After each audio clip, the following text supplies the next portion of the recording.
Could you state your name, please? Richard Clemens. And what is your profession, Richard? I've been a professor most of my life, also in public service with the city of Buckhannon. And how long have you been at the college and with the city? I started at the college in 1977, and I'm retired now, but still teaching a class occasionally. And worked for the city from about 1980 on.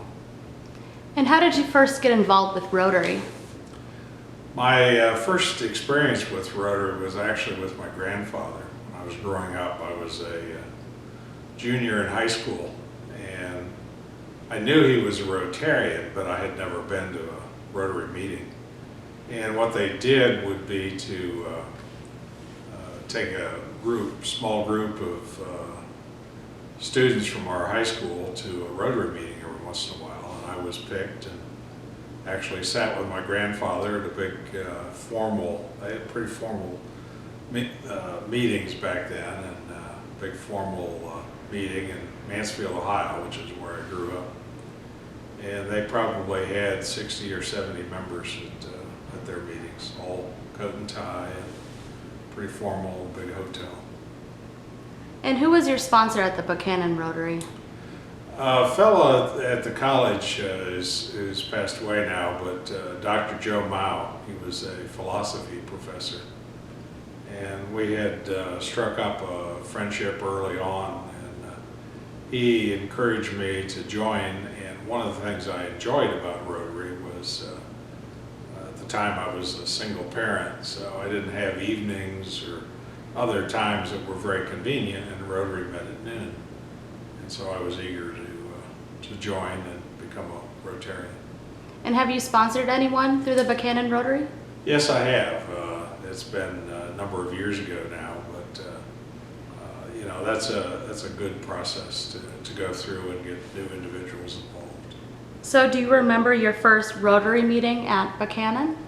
I do. We met on the third floor of what's now the C.J. Maggie building. Mm-hmm. Long flight of steps.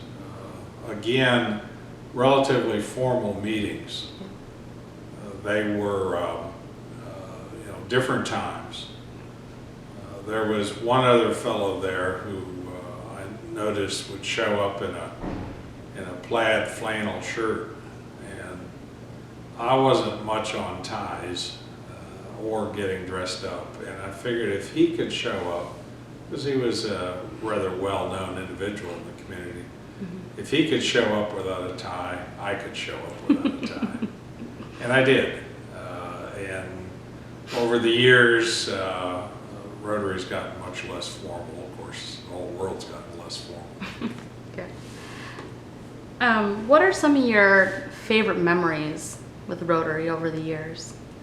Well, you can't be a member of Rotary without being involved with a number of projects, but probably some of the conversations around the table at lunch, I mean, just meeting a wide range of individuals and working with them on the Rotary projects. And, most of them were fundraising, but Rotary doesn't really use that money for themselves and mm-hmm. give it back to the community.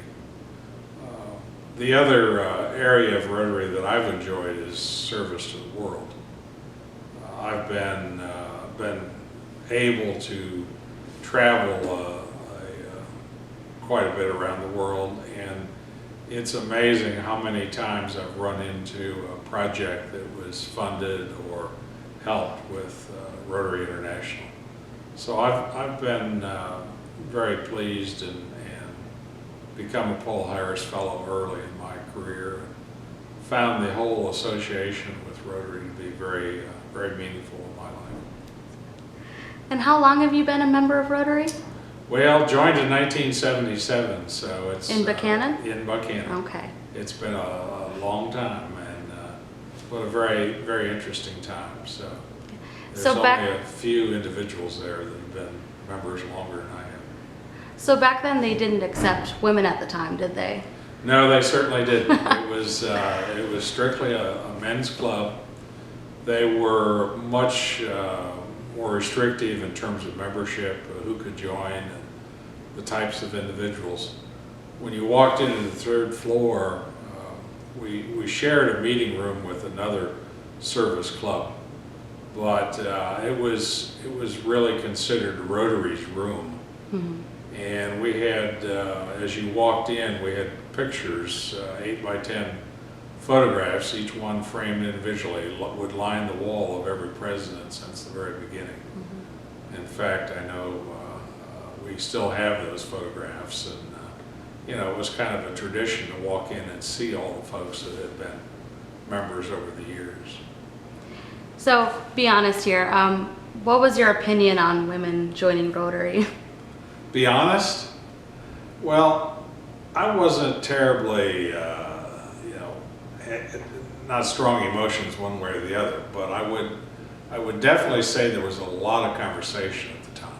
Mm-hmm. We had, although it was a men's club and only men could join, our song leader, our pianist at the time, was a lady from Buckhannon who I believe worked at the high school and would come and play the piano for us every meeting, once a week, for a long time. And she would come in, play the music, and she would exit then the meeting right after the songs and so on. Did not stay for lunch. Really was invited several times to do that, but just, I think, felt uncomfortable given the atmosphere. The wait staff, or wherever we were working or eating lunch at the time, would typically leave, and once the doors closed, I will say the conversation sometimes changed flavor because it was a men-only club, and that was one of the things that obviously changed rather quickly. So what advice do you have for anyone interested in becoming a Rotarian? Well, it's probably not for everyone. It does not require a lot of time, but Rotary is much more than a place to have lunch. And unfortunately, today, everybody is so busy and so much in a hurry. One of the things I did in my college schedule, of course, I had the opportunity to do that at college, was I set aside a block of time, not an hour for a meeting, but 2 hours for the meeting. And I was involved with helping set up and clean up and, just various events over the time period, been involved with the technology side of it as well, making sure the equipment worked. And, you gotta give, and you gotta give some time in order to get back as well. And then the other side is the giving to the foundation or to the projects that are going on. It's really an opportunity to serve the world and not just be involved in Buckhannon and local area. All right. Well, thank you so much for your time today, Rich. I appreciate it. Thank you.